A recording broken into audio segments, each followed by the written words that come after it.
Welcome to new Prajasakti.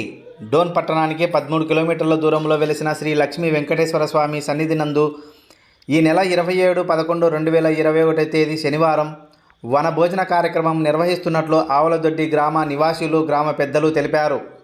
వనభోజన కార్యక్రమానికి కుల మతాలకు అతీతంగా వడ్డించబడుతుందని మాజీ సర్పంచ్ ఆవలదొడ్డి ఆలమోహన్ రెడ్డి గారు తెలిపారు.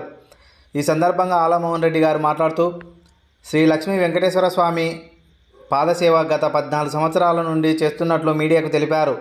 స్వామివారి సన్నిధికి భక్తుల సౌకర్యార్థం మా నాన్నగారి అయినటువంటి కీర్తిశేషులు ఆల వెంకటరెడ్డి గారి జ్ఞాపకార్థంగా రెడ్ గ్రావెల్ రోడ్డును నిర్మిస్తున్నట్లు ఆయన పేర్కొన్నారు. డోన్, వెల్దుర్తి పట్టణాలకు చెందిన భక్తాదులు కుటుంబ సమేతంగా వచ్చి స్వామివారిని దర్శించుకొని మా ఆతిథ్యాన్ని స్వీకరించాలని గ్రామ ప్రజల తరఫున ఆయన పిలుపునిచ్చారు. అదేవిధంగా ముక్కోటి ఏకాదశి నందు స్వామివారి సన్నిధి నందు భక్తాదుల కోసం భారీ ఎత్తున ఏర్పాట్లు పూర్తి చేస్తున్నట్లు ఆయన పేర్కొన్నారు. ఓటు న్యూ ప్రజాశక్తి, డోన్ పట్టణం, ఆవలదొడ్డి గ్రామ పంచాయతీ.